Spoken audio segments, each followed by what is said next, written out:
Hedgie, are you ready to get started? Let's get started.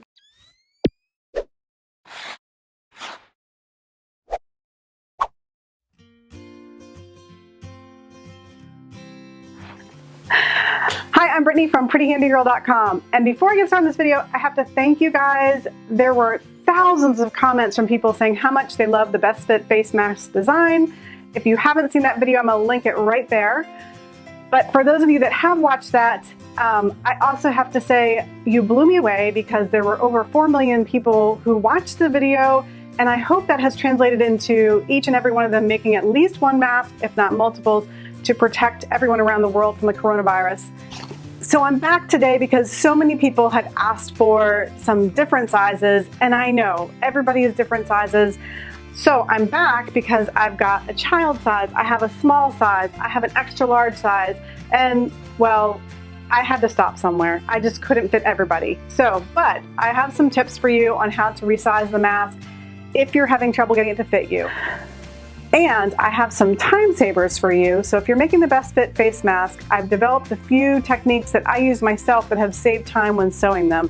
So let's go ahead and get started. Or get started. Hedgie, are you ready to get started? Just a quick note before you rush to resize your pattern.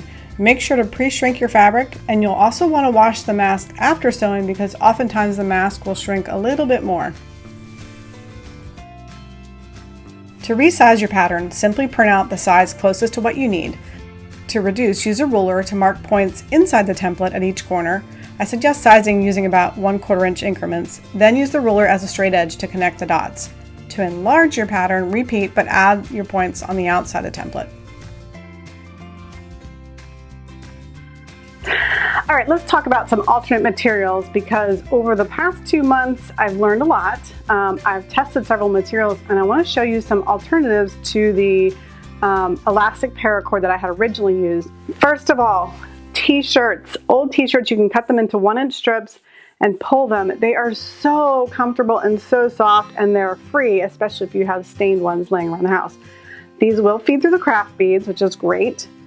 Also, you can use regular paracord that's not elastic.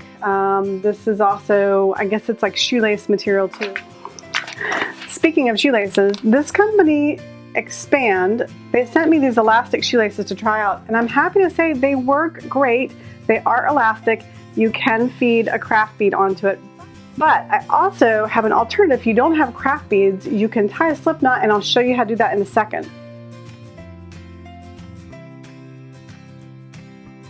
Cut your straps about 12 to 15 inches long. You can trim the excess afterwards. Fold the strap in half. I've knotted one end to help clarify this demonstration. Position the knotted end on the bottom, take the knot and wrap it over the other end one time. Now reach your fingers through the loop you made and grasp the non-knotted end and pull it through the loop while holding the other two ends. Tighten the knot and now test to see if you can slide the knot up and down your strap. All right, let's finally talk about nose clips. A lot of people were mentioning that you can use pipe cleaners. Frankly, I've never been a fan of these because they just don't have the hold or the memory to really do great as a nose clip. Plus, several people are reporting that these are rusting in the wash and breaking. So, speaking of rusting and breaking, a lot of people were concerned about the coffee tabs. This has been washed probably 15 times now. Been wearing it a lot. There is no rust. I don't know if you can see, but there's no rust. It still fits me really well. No problems with this. So the coffee tabs are working out great, especially because they're covered in plastic.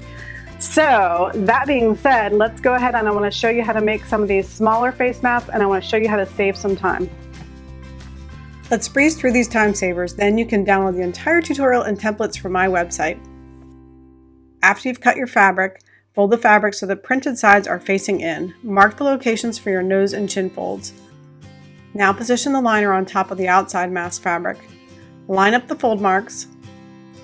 Then stitch through both pieces of fabric along the fold lines.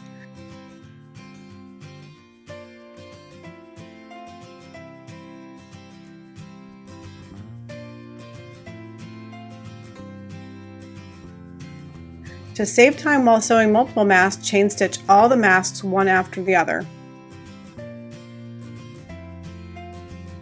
Cut the the excess fabric off the nose and chin folds.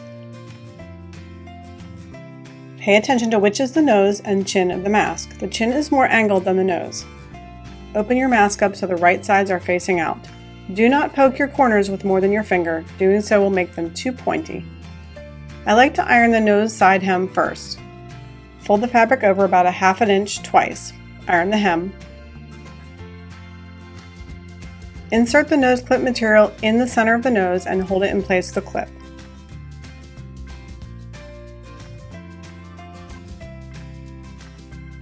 Now fold over the hem on the chin side, 1/2 inch twice, and iron. Hold the hem with another clip. I prefer to sew the nose side first. Stitch along the edge of the hem. When you get close to the nose clip material, go slow. Flatten the fabric out to avoid stitching over puckered fabric. To save time when stitching multiple masks, chain stitch all your masks on the nose side. Or if you're sewing a single mask, lift the foot, rotate the mask, and stitch the chin side hem. Now mark the ends of your nose clip and stitch just outside the clip to secure it in place. Alright, time to show you how I feed my straps through the bead. Grab a length of fishing line and fold it in half. Stick the loop end through the bead. Feed half your strap through the fishing line loop. Then pull the fishing line and strap back through the bead.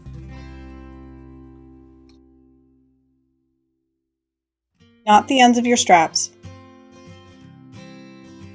If you're using paracord or a material that will fray, singe the ends with a lighter. Now fold over the ends of your mask 3/4 inch twice. Press with an iron. Set the ear straps inside the side hem, making sure it's tucked into the fold. Stitch along the inside edge of the hem, making sure the ear straps can move freely, and you're done. Remember, you can download the full instructions on my website. Look for the link in the description below or right here on the screen. But you can but you can. Hi, I'm Brittany from prettyhandygirl.com. Thank you so much for watching this video. Be sure to click that like button below if you liked it. And hey, don't forget to click that subscribe button up there, and you'll never miss another DIY video tutorial from Pretty Handy Girl again. Speaking of not missing anything, I'm on all these social channels. Come find me at Pretty Handy Girl.